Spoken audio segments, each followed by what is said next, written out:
stay still, stand up. I gotta get it out of you. Let's get it out of you. Everybody shake. Shake it out, shake it out, shake it off. There you go, shake it off, shake it off. All right, now, junior high. Junior high. I want y'all to let it out. You're ready to go. How did you go? 1, 2, 3.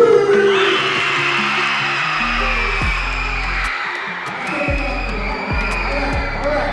Hey, this man that's coming up is going to prove that you guys are more than you think you are in that.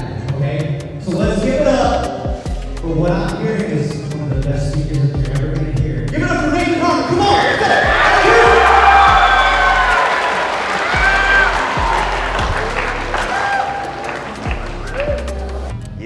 Yeah. Here we go again, right? It's another one of these assemblies. They want to sit us in these seats and talk to us about making good choices and good decisions and don't do this and don't do that. And I remember when I used to sit in seats just like these and I would listen to speakers just like me. And if I was 100% real, raw, truthful with all of you, I didn't give one rip what the communicator was going to talk about. They don't know me, they don't get me, they don't relate to me. Really, they know nothing about me. I'm cool. I'm just going to do me. This afternoon, y'all, I promise you, I'm not going to stand behind a podium and hold up little fake bags of drugs and tell you what you should and what you shouldn't do. To be honest, I want to live life with you in just a moment because, see, truthfully, as I've been able to stand in over 1,500 different public schools from coast to coast and schools in Tokyo and Guatemala and Zimbabwe and Brazil and Jordan and all over this nation and all over this world, the reality of it is this. Your story, my story, it ultimately is the story. When the real you, the authentic you, not the you sometimes that you put on because we care about the opinions of the people around us, but the authentic you, that young individual that woke up this morning and looked in the mirror and wanted to feel like you had purpose and that you mattered and your life had value. But sometimes when we come to school because of the opinions of the people around us, and all of us living so vicariously through everybody else's dreams and stories and success, sometimes we come to school and the authentic you isn't the you that everybody gets to know. And the truth is I've been able to, over 8 years, live life with over 2 million students all across this nation. I want you to understand something. And I mean this with everything inside of me. I'm proud of where you sit because you're an individual and you're a generation of high school and middle school students, of junior high and senior high. You're a generation that's doing something that no one's ever had to do in this world before, as you being students and as you're having to figure out, how do I react to adversity? And how do I react to trauma? And how do I react to success? How do I react to things that I had no control? Life brought me adversity and now I just have to deal with it. You're the only generation that's had to do that with this piece of technology that's been inserted into our story in our young formative years. And we're so interconnected by the internet. And I'm not against technology or social media. We rock vids and content, but this is what I do know. I won't say it's negative and I won't say it's positive. I just know it's powerful. But what I do know is this. You're a generation that's navigating a time that no one's had to. Because as you're forming your default settings, as a high school and a junior high, you can't, and you've got to be intentional, you can't allow this to replace this. The power of the human connection. Because the reality of it is every single one of you in this gymnasium, from the front, the back, the left to the right, resiliency and grit and your ability to do hard things, resiliency and grit and perseverance, your ability to step into your story. We've all got it. But I didn't know as a young person growing up that it's ignited, the grit and the resiliency. It's ignited by the ability to have meaningful connections. That the fact is that your story and your voice and your life and who you are and you beginning to find meaningful connections, it's the very tool that allows you to continue to have resiliency and grit. And you're a generation that, again, you're doing some difficult things, and I'm proud of you because no one's had to figure life out in these formative years of your life with these extra layers and these extra things that are inserted into our story. You're the first generation. But you've got to understand the most powerful tool you will ever have. It's the human connection, and that your life matters, and we are better together because we can't see our blind spots. You are rare, you are scarce, and you are unique. And I'll touch on that in a little bit. But regardless of how you feel sometimes about yourself, your life has crazy, amazing value. Science proves that you're rare, you're scarce, and you're unique. It's these fingertips and it's these fingerprints. It's why if you ever would get arrested and if you ever found yourself in trouble and they would take you down to the police station and they would scan these fingertips, the reason they would want your fingerprints is because of 8 billion people on the planet. These fingertips and these fingerprints and these grooves and these little valleys and mountains are unique identifiers of you, which means anything you touch, anywhere that you've been, these fingertips can trace you back to you. You are rare, you are scarce, and you are unique. And this is the world that we put value on rarity and things that are scarce and things that are unique. And even though sometimes you feel like you're just lost in the chaos of the people, and does my life matter, and do I have purpose, you've got to understand your life, regardless of how you feel sometimes, your life matters. And man, there is so much that you can achieve and accomplish if you can continue to find the courage to lean into uncomfortable. I didn't always know that life isn't hiding from the storm, but it's learning to dance in the rain.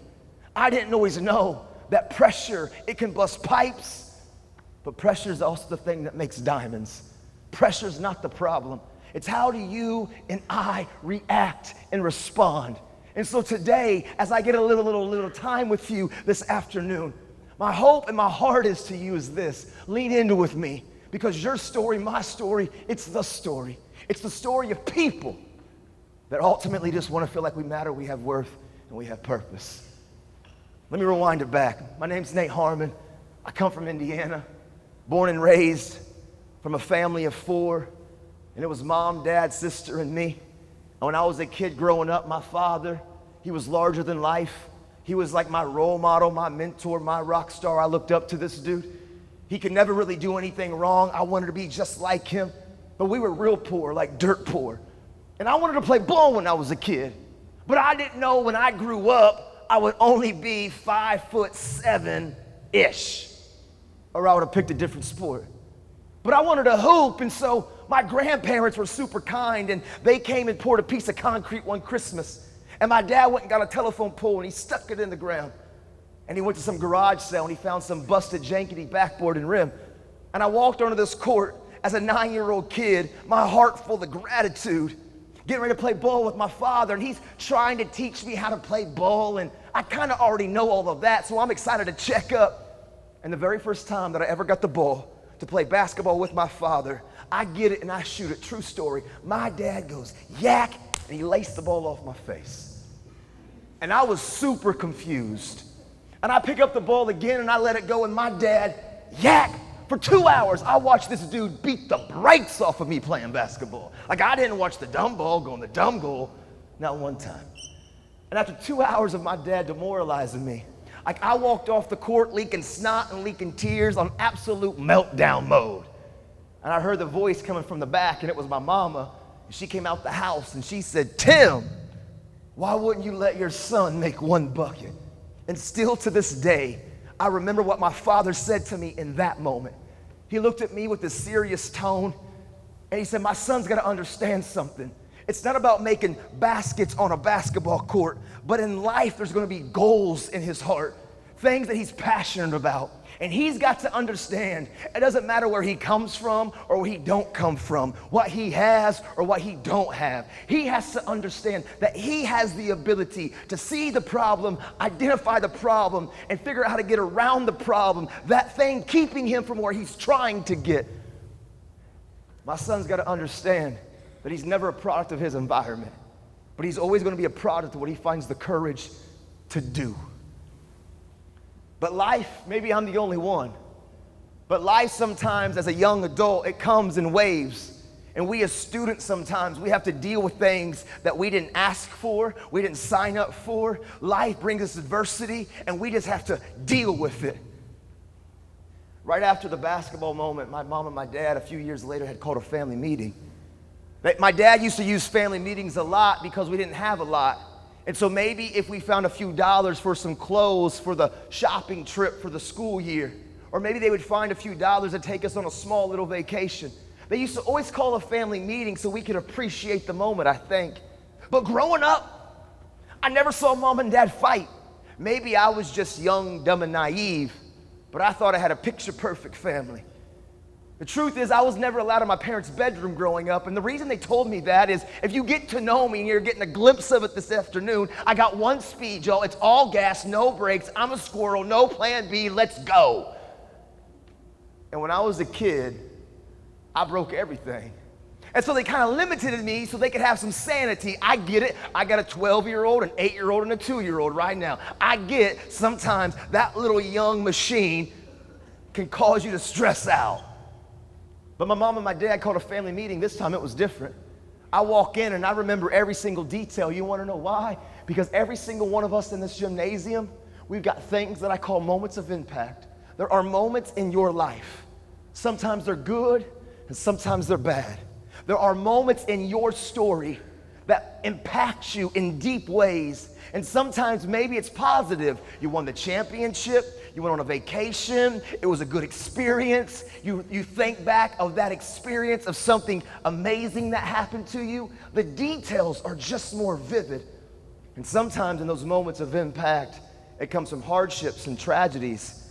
We lose friends and families to mental health. We lose friends and family to substance abuse. Sometimes mom and dad get separated. Sometimes we go through traumas, mental abuse, physical abuse, all kinds of abuse. And sometimes, good or bad, we've got moments in our life that if we pause and if we reflect, you can remember the people around you, the conversations that were being spoken, and maybe even the exact clothes that were on your back, because that thing, whatever that thing was, impacted you deeply. Moments of impact.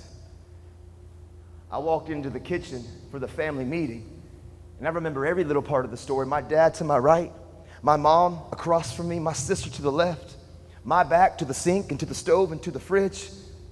The kitchen table, my dad had built it. The decorations on the kitchen wall were ugly. I remember everything.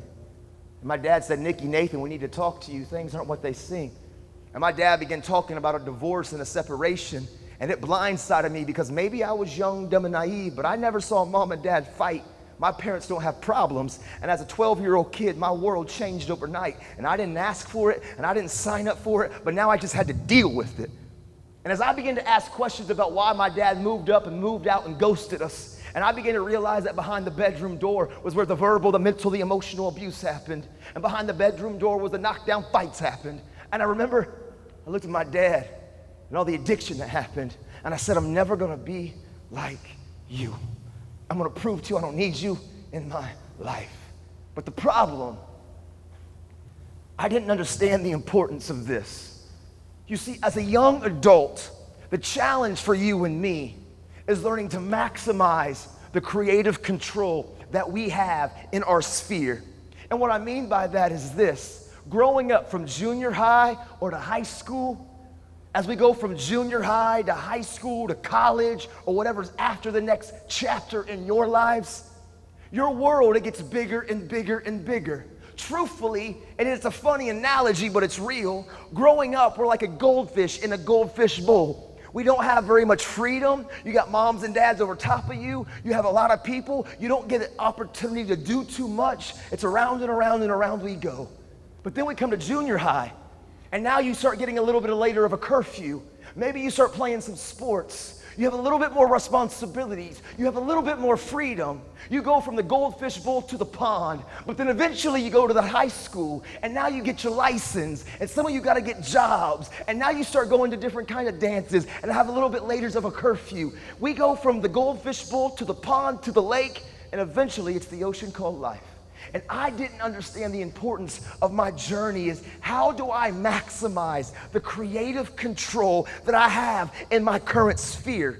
I can't always control what I go through. I can't always control what they say. Sometimes I have to experience things that I didn't ask for and I didn't sign up for, but I just have to deal with. See, growing up, I didn't understand the importance of really the friends that I have. I couldn't control always my home life, my mom and my dad. And I know as adults sometimes and as young adults, we've got to learn to maximize and minimize certain things. We can't always change where we live and what our community life is outside of school. And sometimes our parents are doing great and they're teaching us great quality tools and resources how to be effective and proficient and prolific. But sometimes things aren't always the greatest. And so how do we as a student honor our parents, but also not allow some of their coping strategies and their coping mechanisms, if they're not beneficial, if they're not getting to the root? How do we sometimes minimize those? Because truthfully, you can show me who you are, but I always say, tell me your friends and show me your friends, and I can tell you who you are. Because we absorb. That's why some of you finish each other's sentences, and that's why some of you dress alike, because you and I are a people of absorption. We walk the same, we talk the same. And the challenge is for us as individuals, how do we continue when we have creative control, pick the friends and the peers and the people that are gonna maximize who we are? Because pressure will come in your life. And pressure, it can bust pipes. Energy trying to find its way out. And if we don't deal with it properly, the energy and the frustration and the emotion, when it gets to a point where it's boiling over and there's destruction and disaster, pressure can bust pipes. But pressure can also make diamonds. And the truth of the matter is, I learned the hard way that if I can learn to step into my story, because I'm rare, I'm scarce, and I'm unique, and I was born to be able to do hard things, but I'm not supposed to do them on my own. I can't see my blind spots. We need each other. We're better together. Your life matters and my life matters. And together, truthfully, our stories are all beautifully broken. Your story is somebody else's miracle. But how do we as a community, right, continue to thrive as a school body? Because truthfully, to have meaningful connections, to have meaningful friendships, that demands trust. And a lot of times we as young people, we struggle with trusting people. And I get it. People have hurt us and disappointed us and let us down, and we didn't like the way that it felt. So we decided, I'm never letting anybody make me feel that way ever again. Right after my dad and my mom separated, you know, I could maintain a while. I didn't close the bedroom door, but my coping strategy became the fake face, the fake smile. I could walk the walk and talk the talk, and if I could hand all of you a picture that would be a description of my life, the picture that I would have handed you all would be me sitting on some beach with the most white, pristine sand, and the ocean waters would be crystal clear and aqua blue. The sunset would be yellow and orange. The picture that I would want you to think would be majestic and picture perfect. But below the ocean waters are predators and prey, and I was screaming, but I was silent. And I was struggling and I was quiet because I just didn't trust anyone.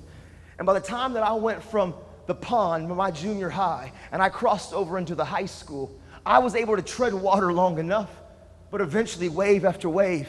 My freshman year, I was voted going to be one of the most successful freshmen in the class. I was trying to prove to my dad that I didn't need him. My motive wasn't probably the greatest, but I was on a mission to try to better my life. But slowly, wave after wave, I can only plug the hole in the dam for so long. My freshman year, I got to be to the place where, you know what? Maybe I should just give up on life. And it wasn't the fact, to be real, if I could be honest, it wasn't the fact that I wanted to die. There was just times that I was just sick and tired of having to deal. Wave after wave of having to deal with adversity, and wave after wave of having to deal with just challenges and conflict. And I just didn't want to deal with it. I didn't sign up for it. I didn't ask for it. And so I remember when the thoughts and the whispers of maybe, Nathan, you should just end your life. No one's gonna miss you and no one cares, right? I had a hard time believing that I was rare, scarce, and unique.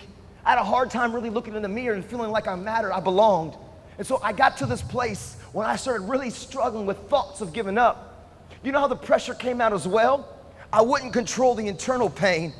I didn't know how to open up about the hurts and the pains and the wounds, but I remember when I began to deal with physical pain. I remember when I would begin to self-harm myself, and even though this wouldn't fix this, it would mask it and it would band-aid it. It became a coping strategy that gave me this counterfeit this counterfeit lookalike substance. It would band-aid it for a moment, but I would wake up just as empty as I did the day before. I remember when I had started dealing with an eating disorder of bulimia, right? Because I cared so much about the opinions of the people around us. I began finding all of these coping strategies that would never get to the root. Mental health and anxieties and depressions. Anxiety gets born in what if this will happen, and what if that'll happen, and what if this will happen. And too often we let our imagination run wild, and we're so terrified of sometimes of conflict, and we get terrified of adversity, and we just don't realize sometimes that we think that hiding from the storm is what life's all about. But again, you'll hear me say it a lot. Life isn't hiding from the storm. It's learning to dance in the rain. It's realizing the symphony of your story that, man, pressure doesn't have to bust pipes. But it's what I do is what I believe. Let me ask you a question. For real, for real. Not you. Hear me. Not you as an individual. But how many of you do you know a friend? And I want you to please lean in and be real with me on this. How many of you do you have a friend or a classmate, somebody that you care and you believe in, that this school year and in this journey of their life, they've talked to you or you've heard them entertain the idea of? How many of you do you have friends that you care about right now that you've heard recently talk about the idea of maybe giving up on life? They've contemplated the idea of making a decision and literally maybe even ending their life. You just know somebody that you care about close to you. Raise your hand. Raise your hand. Don't be afraid. How many of you know somebody? And everywhere I go, I ask these questions and hands get raised. And whoever you may be in this gymnasium right now, whoever that hand may represent, I don't know your story. I don't know what you've been through. I don't know the challenges. I don't know exactly the whys. But what I can tell you this, you are beautifully broken. You are better together. Your feelings aren't final. You're not alone. You matter. Your life has purpose, worth. The challenge is that we are afraid sometimes to use the tools of each other. And so we isolate and we try to do it on our own.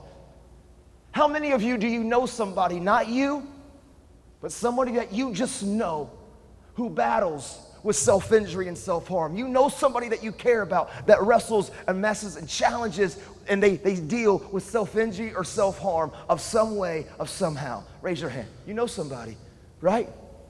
How many of you do you know somebody, not you, but somebody that you know that battles for real eating disorders on some level? They care so much and they are caught up in some really unhealthy coping mechanisms when it comes to their image. You know somebody. Raise your hand on the eating disorders, right? See, the truth is I've been in all of those spaces and all of those places. And at the end of the day, I just didn't understand that a lot of these strategies, these coping mechanisms, self-injury or self-harm or my eating disorders or sometimes these suicidal ideologies where I would isolate. In the moment, it kind of feels like it's helping, but you wake up and you're just as empty as you were the day before. You know how the pressure came out in my life too? It started coming out this way. Hurting people hurt people.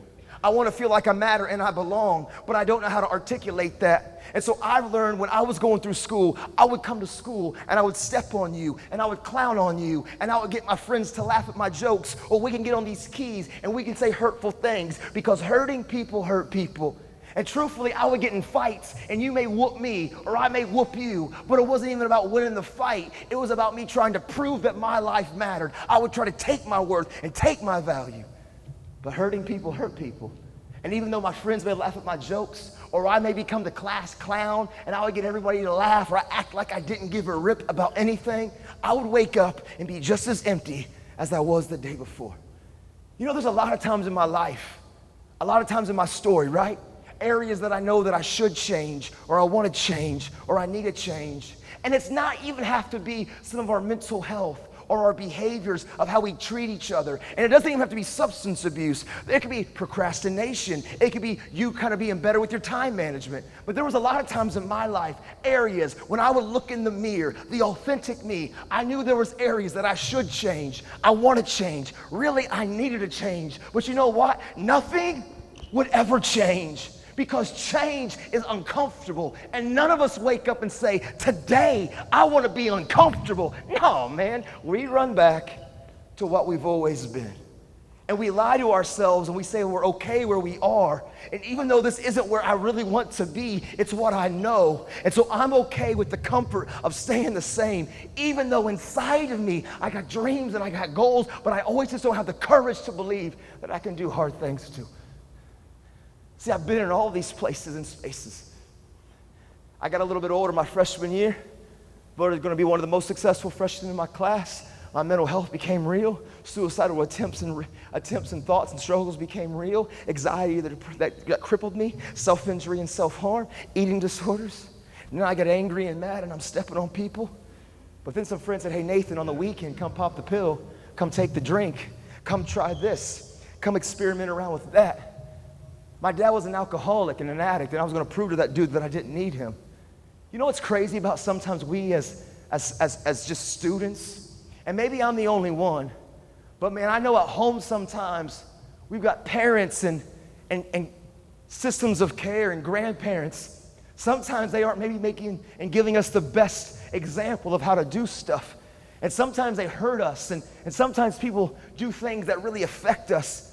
I was so consumed not to become like my dad. What you feed will grow and what you starve will die. And I found myself so bitter and angry at my father, and I wouldn't let it go, and it would consume me, and it really was unhealthy, and I was connected to this negative energy. And what happened is I got stuck on repeat, replay, rewash, recycle, repeat, replay, rewash, recycle. And I was so focused not to become like him, I walked right into his footsteps. Because truthfully, I was so focused on him, I wasn't focused on dreams and goals and hopes. And I wouldn't forgive him either, right? Because we as people, we struggle with forgiving people sometimes. And so when we don't forgive, consciously in the psychology, we get connected to negative emotions, and we get connected to the negative thoughts and the negative patterns, and we think if we forgive them, it will justify what they did to us. And I don't want to forgive them and make them think that it's okay. And so we hold on to it. And the bitterness, it lives rent-free in our head. And it keeps you from focusing time and energy and your potential on things that matter. Because what you feed will grow and what you starve will die. Yo, man, I don't have the picture, but on the socials, on the Instagram, we'll put it up there. We don't only have a screen. But I would show you a before and an after picture. That me at 18 years old, I started getting involved with addiction and popping pills and taking drinks and getting caught up in different kinds of behaviors of just different substances. And the challenge for our generation with the fentanyl, and there's some things out there that will take your life quickly and vastly and without any second chances. I just put my 23-year-old niece in the ground. I've been around too many amazing young students with moms and dads your age, young people that have taken their lives and young people who had compromised with substance abuse.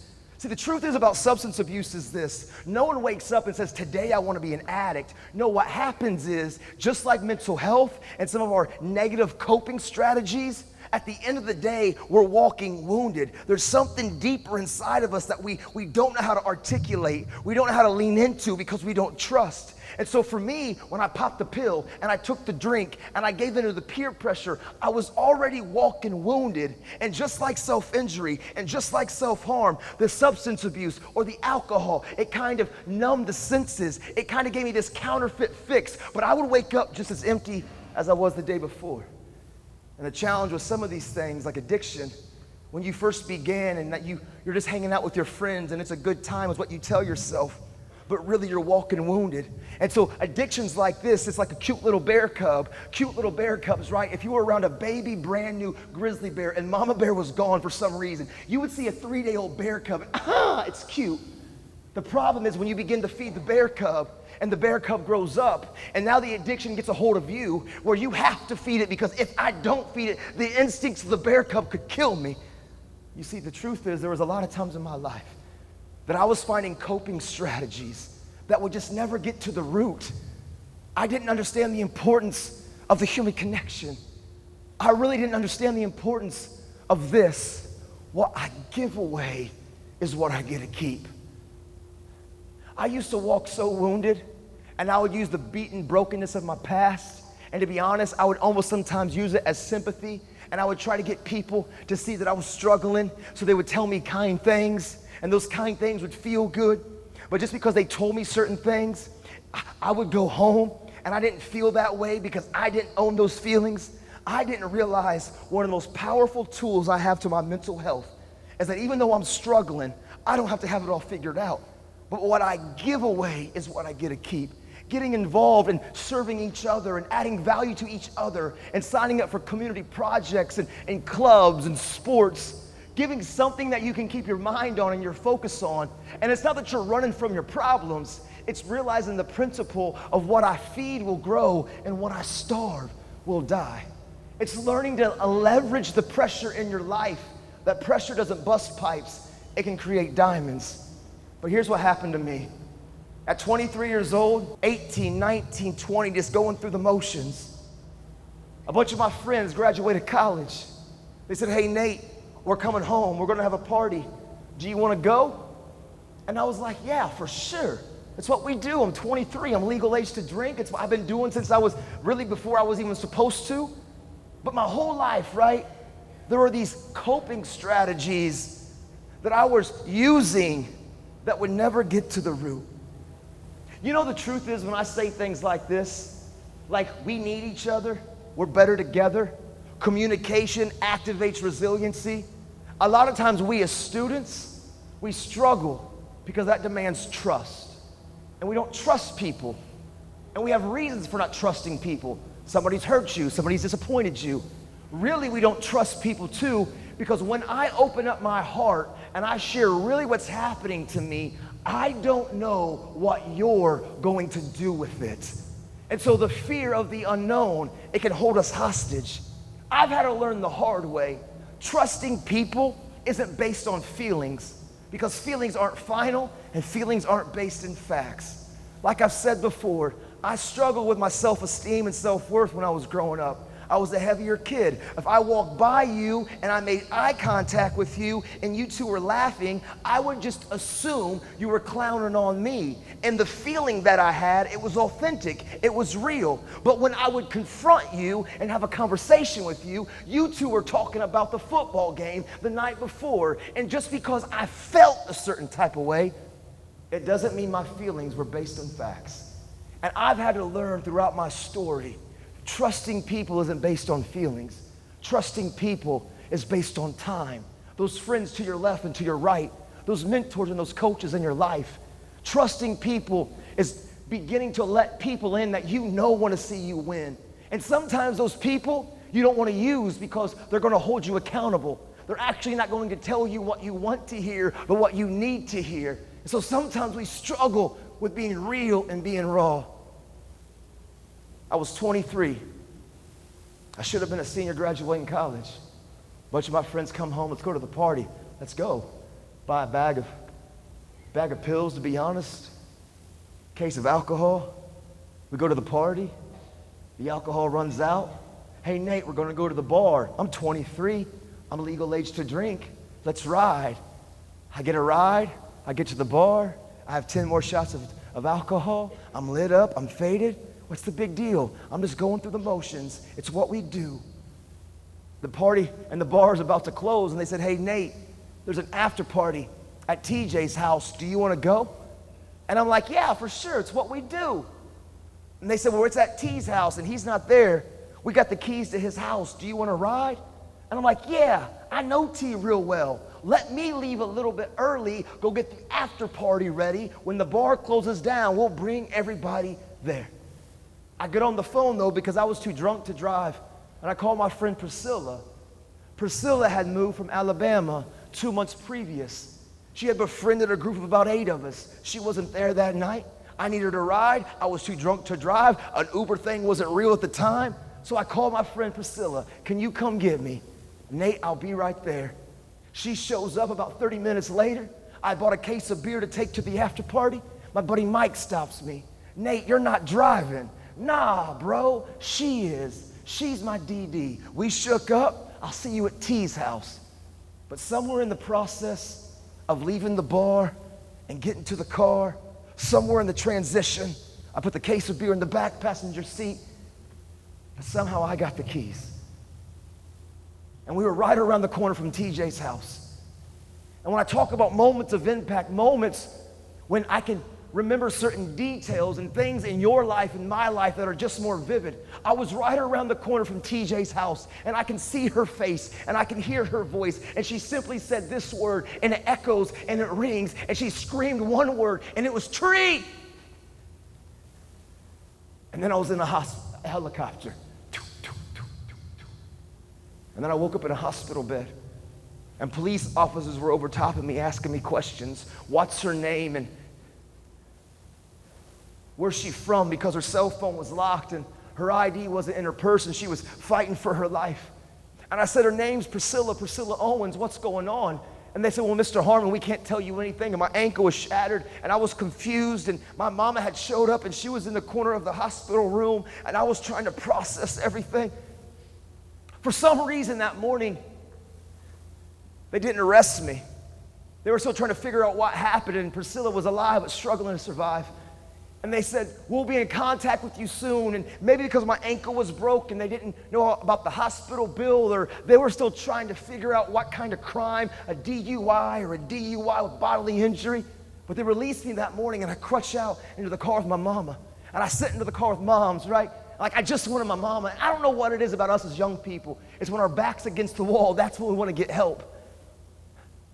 But I look at my mom, and she said, Nate, your life's about to forever change. See, my sister was a nurse, and when the wreck happened, she got the phone call. By the time she got to the hospital, I had already been lifelined out to Fort Wayne, Indiana. She relayed the information to my mama. My mom shot up to the hospital. For some reason, they let me go home that morning. But my mom had the details. She said, Nate, things are about to change. When you left and you hit the tree at a high rate of speed, there was no brake marks, no skid marks, no signs of you trying to stop. 60 to 63, boom. And upon impact, you had put on your seatbelt, but she didn't. And upon impact, she launched forward, and there was a collision with the windshield, and there's a lot of brain damage and trauma. Like, your life's about to change. And you hear things like that, and I remember when I used to sit in seats just like these, and I get home, and I called the police in the hospital, but nobody would tell me anything. I wasn't family. The newspaper had said 2 lifeline to Parkview Hospital, 1 fighting for the life. So I remember I stayed at my friend's house, and I made every deal with myself. Let her live, I will change my life. I made every deal with whoever could hear me in the middle of that night. Let her live, and I will change my life. And at 2:47 a.m., this white Jeep Cherokee came around the corner, and it was the paper delivery guy. And as he came by, everything goes into slow motion, and I could see the white of his eyes, and he rolled the window down, and the paper hit the ground, and I jump up, and I rip it open, and I read 3 words. Crash victim had died. And my friend Priscilla, you'll see a picture if you look at any of our medias. My friend Priscilla, because of my choices and my actions, and as a 23-year-old kid, she was gone. And it was my fault. I don't ever make any excuses. It's my fault. And if I could change anything, of course, I would go back to that day, into that moment, into those minutes. But if I could really change anything in my life, it would be that time when I was in junior high and I was in high school, and if I would have just known the power of 2 simple processes. Can I make the next right choice, and can I treat people the next right way? Because what I feed will grow, and what I starve will die. How do I step into my story and take control of what I can control? I can't control necessarily home life. I can't control what they say about me or how they treat me, but I can control how I react and how I respond. If I could change anything, it would be your generation of understanding life isn't hiding for the storm, but it's learning to dance in the rain. That life's gonna come wave after wave, but you and I were born to do hard things. You were born to navigate adversity, but you weren't born to do it on your own. You matter, and I matter, and we matter, and we're better together. But what's tough for some of us, that demands like vulnerability and transparency, and a realness and a rawness that a lot of times you and I struggle with because we care so much what it looks like.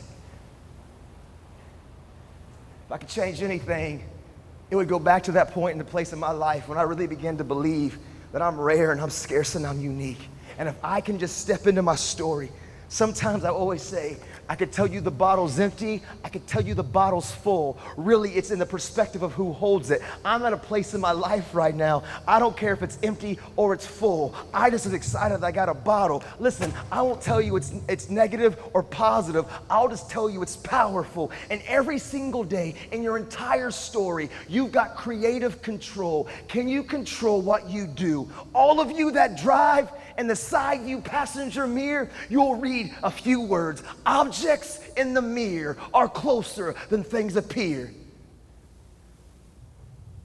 But here's what happened. 3 days after my wreck, the Owens family wanted me to contact them. I had never met them before. Priscilla had moved from Alabama. She befriended us and my choices and she was gone. And they want me to contact them. And what do you say? I'm 23. I should have been a senior graduating college. I pick up the phone terrified, and I get met by Carolyn, the mother, and Olivia, the sister, and they're weeping. And they said, Nathan, we don't know you. We're angry, we're mad, and we're confused. But we've decided in this moment, we don't think one dumb choice should destroy two families' lives. And we've decided in this moment to pick love over hate and to forgive you. And we're asking you to do two things. Don't let our daughter pass away for nothing and try to make the world a better place. And I don't know what you do with it as a 23-year-old kid, but of course I said yes. But that doesn't even make sense to me. My mom has even said, Nathan, if something like that happened to you or to your sister, I would probably demand justice and judgment. And that's truthfully, that's proper and honest and fair for most of us. But there was a family that found some crazy courage in the middle of some of the most difficult times in their life to step into their story and to do hard things and to realize that at the end of the day, what they give away is what they get to keep. And they didn't have to. But you know, the truth is, if a family could forgive me for the loss of one of their kids, their siblings, there was a whole lot of bitterness that I was holding on towards a lot of people in my past. Bitterness towards my father and bitterness towards people. A lack of forgiving even myself, because we sometimes have a hard time forgiving ourselves. We think we are what we've done. It's hard for us to believe that there is so much more for us, that really every single one of us, we have so much potential to become more than what we've currently become. But if we have to find the courage, but choices have consequences. And just because the family forgave me, the state of Indiana didn't. And at 23 years old, I was charged and I was sentenced to 15 years in prison. My out date turned into May of 2024. And as a 23-year-old kid at the time, it would have been easy for me to go to prison and say, you know what? I've made too many poor choices. I've battled suicidal attempts and struggles and tries, anxieties and depressions, self-injury, eating disorders, anger and rage and substance abuse. See, I had found all of these counterfeit connections. I had a sense of community, but I never had to get real with these people groups. We just shared habits and we just shared coping strategies. I was having a really difficult time of trusting people and finding meaningful connections. So I was like a stone skipping across the top of the water, and I never had any depth. But at 23 years old, it would have been easy for me to quit. But you know what I remember?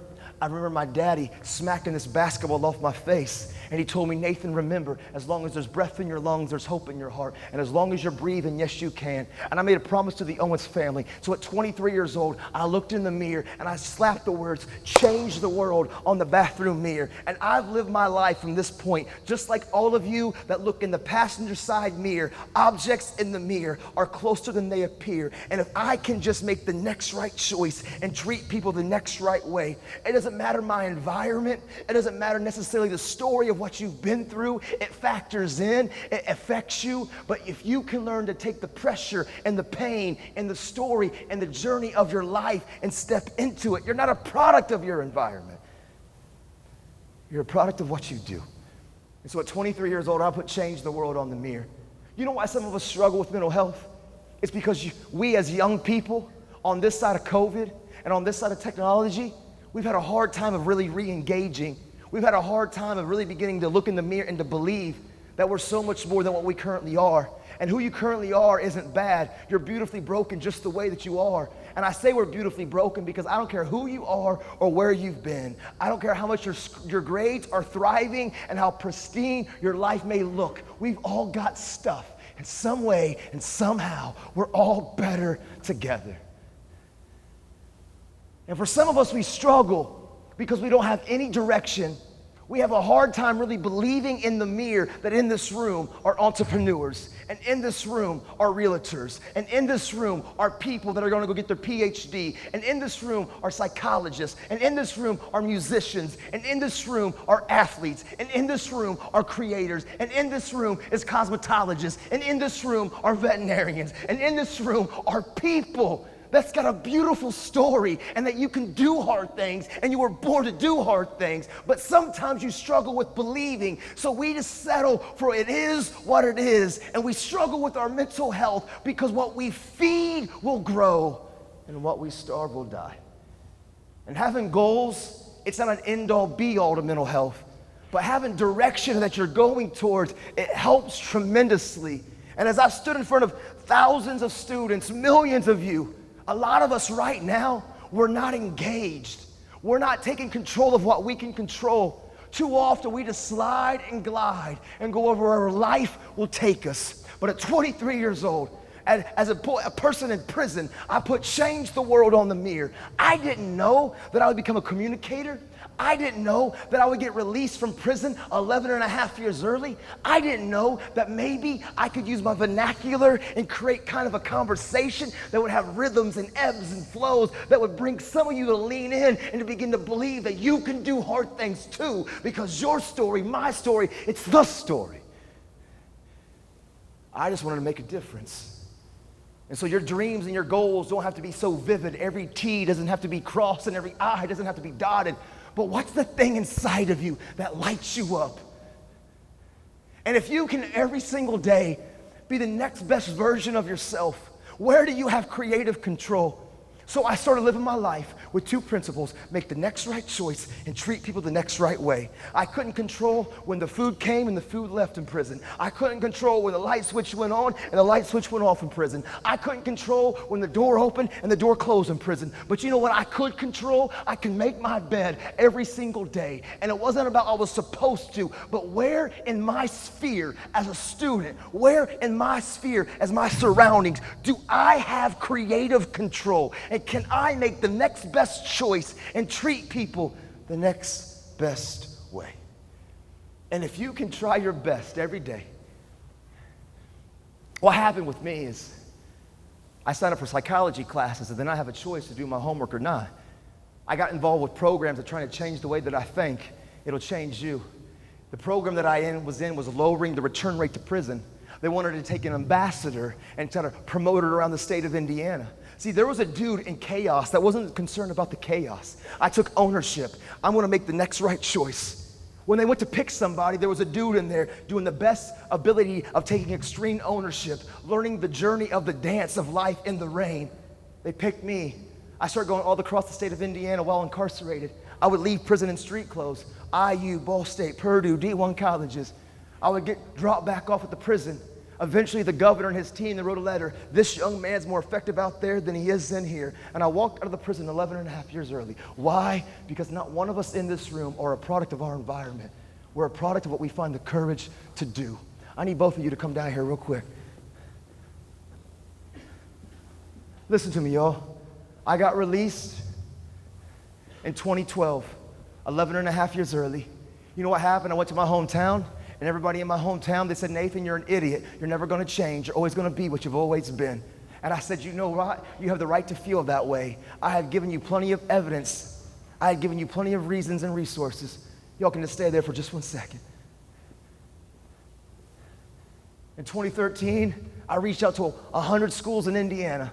One school said yes, one turned to 10, 10 turned to 50, 50 to hundreds. Since that point, I've been in front of over 2 million of you, 1,500 schools, been one of the most booked school communicators in the nation, and that means nothing. Honestly, that means zero. I'm just trying to show all of you in this room resiliency and perseverance and grit. It's a part of all of our story. If we can just find the courage of the importance of the human connection, the importance of not what we just can take, but how can you as an individual this school year add value, because what you give away is what you get to keep.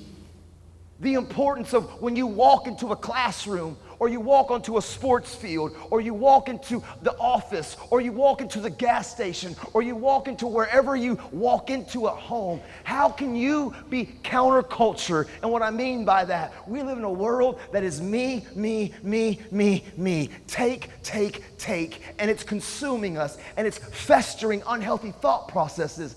But I've learned if I could reverse it, how do I give? Because what I give away is what I get to keep. How can I add value? People used to tell me, Nathan, don't give up. I love you. You're not alone. And that would feel good. But you know what? I would use my brokenness and my past to try to get empathy from you. And you would roll up on me and say, Nathan, I love you. I believe in you. Don't give up. And that would feel good. But I would go home just as empty as I was the day before, because you can't extract your worth and your value. I didn't own what they were saying. I didn't believe what they were telling. But when I began creating experiences, when I began to try to add value, when I would care about your story and your dreams and what you're doing and what you're going through, and even though maybe I was struggling, I've learned what I give away is what I get to keep. And so when I would create moments, right, of pulling up next to you and seeing you're having a bad day and encouraging you and caring about your story and caring about what you're going through, why do we start smiling? Because truthfully, what we give away, no, it's good, what we give away. And when I would take time and care about people, what I couldn't get by you telling me, I believe in you and don't give up, and that would feel good, but I didn't own those feelings. But when I create experiences, and I would walk away and I knew my life just added value to you, to the club, to the team, you can't take away my experience. And self-worth and self-esteem gets birthed by caring about others, even though sometimes we may even still be struggling. I need both of you to come here real quick. What's your names, y'all? Corey? Coy? Coy, what's your name? Ashton. My son's name Ashton, bro. What's up, man? You're a little bit older than him. Stand right here. Coy, listen, my whole life, I've realized, man, if I could find meaningful connections, growing up, right, I would want to change, I should change, I need to change, but nothing changed. But Ashton, man, when I began to realize real knows real, and I began to let people in my life, let me see your hand, man. And I got real serious, right? When I began to let people into my story and like really unshare, and not on some cookie cutter surface stuff, but begin to let people into my space. You can't make me be better and you can't make me be worse. But there's something about the human connection at the end of the day, right? Why do counselors and therapists ask questions? Not because they're gonna solve our problem, but when we start talking, something happens. There's something about community. There's something about us as a people. We can't see our blind spots. And you can't make me be better, but don't let me move. When there's fights or flights, and I wanna go back, and I wanna give up, there's something about the human connection. And there's something about you as a community. And I'm serious, I'm not against technology, but we can't let that replace this. That was a good one. The power of the human connection. But I want to share something with you. It was 2019, before COVID. I had just finished speaking in 253 public schools in one school year. I was busy. I had just spoken at a school in Colorado. It was a big deal, and like governors and important people were there. And they had like a clipboard, and there was a pre-show walkthrough. And as I'm getting ready to go on stage, right, there was a ladder backstage, Ashton. And I told the stage guy, Coy, I said, hey, yo, I need you to put the ladder on the stage. And he was like, Mr. Harmon, I'm like, yo, bro, I'm the speaker. I love you, but I need the ladder on the stage now. Dude, I had no idea what I was going to do with this ladder. I had some impulse of inspiration. But ever since that moment, I've realized something about these ladders, Ashton and Coy. They're just like you, and they're just like me, and let me qualify that. Everywhere I go, I ask for these ladders, and they're every single color, yellow and orange and green and black and tan and white. Everywhere I go, I ask for these ladders, and they're 6 foot and 8 foot. I've seen 20-foot ladders just like this. Everywhere I go, they're made of different material, fiberglass, aluminum, steel, and wood. No matter what they look like, their shape and the color, they've all got their own story. Some ladders are picture perfect, and they're in your parents' garage, only to come out once a year to clean the gutter. Some ladders, though, get covered in drywall and paint, been through some things. Some ladders, you'll be driving down the road, and you'll see ladders on top of work trucks and the elements of storms of life. But no matter what the ladder looks like, Ashton, no matter what the ladder's been through, Coy, the only way they're effective is you gotta climb them. And too often in my life, I didn't trust people. And too often in my life, I didn't think I needed anybody. So I would come over here, and yep, I'm rare and I'm scarce, and there's value to me, and I can do things, but I don't trust people, and I won't let anybody in. And so you try to do it, and there's good days and there's bad days, and there's ups and there's downs, and you fail, but you never reach with confidence what you could do. And when I got out of prison, I took Change the World off the mirror, and I put it on my first house, and I got married to my wife, and we had 3 kids, and I put it on my next house, Change the World. When COVID happened, I had 113 talks canceled in 3 days. My wife and I went out to the desert. We social distanced for real. We camped in the middle of nowhere. My son was starting to struggle, and I was gonna stop talking. And he said, no, my mom and my wife said what we're doing is important. So we said, we'll sell everything that we have, and we'll continue to step into uncomfortable, because uncomfortability is where we grow. And we sold everything that we had, Ashton, and we bought an RV, a bus, and I put Change the World on that little bathroom mirror. Coy, to be real, I never thought I would have a smaller bathroom than I did when I was in prison. But for 4 years, my bathroom was little in that RV. For 4 years, we traveled as a family. But this is what I've learned. I want you to grab a hold of it right there. And I want you to grab a hold of the ladder right there. And when I began to realize the power of the human connection, you know what? Yep, I got to apply myself. What I feed will grow, and what I starve will die. I need people around me. And when I begin to have meaningful connections, real knows real. It won't be perfect. Those horizontal relationships, my friend, we understand each other, we relate to each other, we dress the same way, we kick the same music, we rock the same way, we do life the same way. My people that aren't counterfeit, that aren't coping strategies of substance abuse or clowning around or just some of my negative coping strategies, but I have real people in my life, real people that I open up to, and I'm real because real knows real. And that's just facts. But this demands trust, and this demands vulnerability. But when I began to realize that I could do it afraid, and I could put people into my space, hold that ladder tight, and things happen that I can't control in life, and there's ups and there's downs, and I may fall. Here's the challenge, y'all. A lot of us were like, Nate, I got those horizontal relationships. The real challenge is, though, is this. Who's your vertical relationships? Who are the mentors and the coaches? Who are the people that are in your life? The community that's even brought me in here today. Resources at your schools got counselors. There's different kind of tools and places that even if you're struggling, there's a 988 hotline, right? Like there's a whole system of community around you that sometimes we as students, we struggle to maximize the creative control of leveraging every resource that we have so we can be the best version. And so, you know what? Hold that. I can get here. But Ashton, you really can't help me because any farther, because when I got the phone call and I found out that my sister was, or I found out that my dad, right? Whatever that is, maybe you go through the abuse, the trauma. Maybe you lose somebody close to you to an unfortunate moment. You can't always use the Ashtons and the Coys and the Ashtons. But when you find those vertical relationships, and I need real quick, I need 2 staff members, 2 teachers, 2 educators. I need just 2 adults. I don't care who they are. I just need 2 of you to come here quickly. Probably 2 of you. I need 2 of you just to come here quickly. There's 1, and I need somebody else. Come on. And I need 2.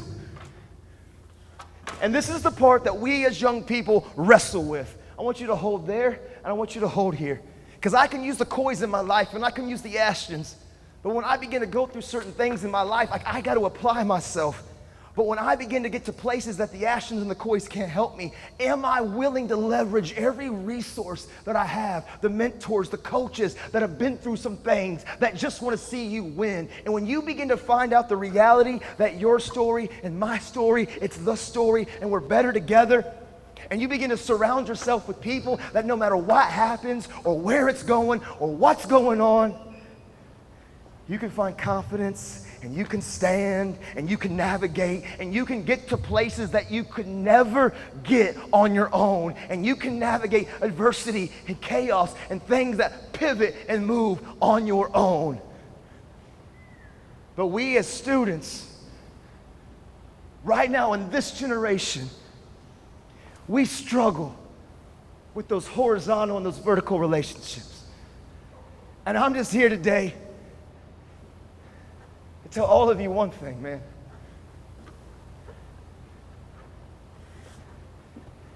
You are rare, you are scarce, and you are unique. And your story matters. And your story is somebody else's miracle. And you're not meant to do this on your own, but can I give them a round of applause? You guys can go sit down real quick. Thank you, Ashton. Thank you, Cor.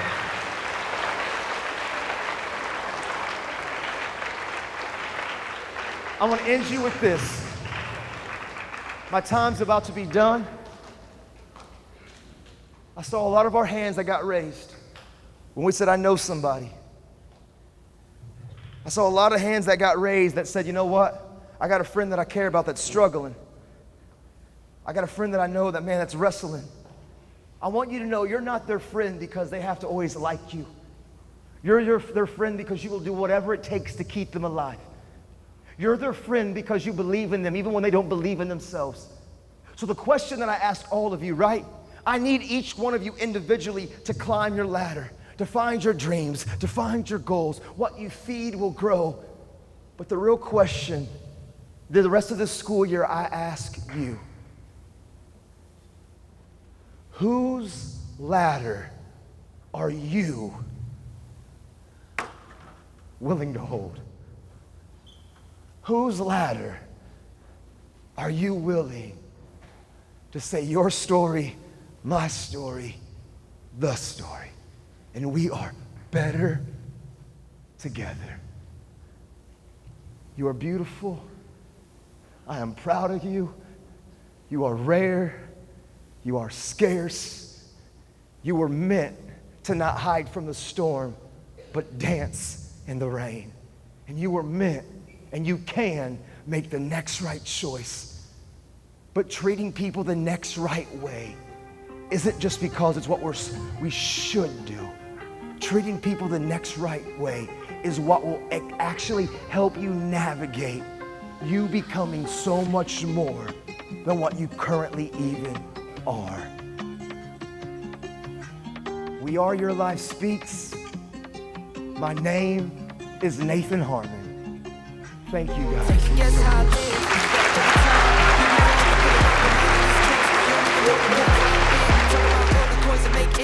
You know, after 8 years, 1,500 schools, almost 2 million students, the mission and the passion, it's still the same. Just to see young people believe that they can do hard things. To see young people believe that they actually can accomplish goals. And to see young people believe that they can have the tools to navigate so many of the challenges that we are facing in today's culture. My name's Nathan Harmon, and Where Your Life Speaks, and it's an honor to get to live life with you. You know, the truth is, it's just generation, and one of the reasons I do what I do is because we're watching a generation navigate a time in world history that no students have ever had to. And my heart is for them to never forget the most powerful tool we have. It's the human connection. And I've just learned in my journey, there's something about we as people learning, it's not about hiding from the storm, it's learning to dance in the rain. If we can live our life and just make the next right choice and treat each other the next right way. Transparency, accountability, hard work, good choices, and valuing people. And this is the reason I believe that every single life, every single student, every single adult, no matter if you're a teenager or you're working in corporate America, that every one of us, our life, it speaks, it screams, and it shouts. Your story, my story, it's the story. From the start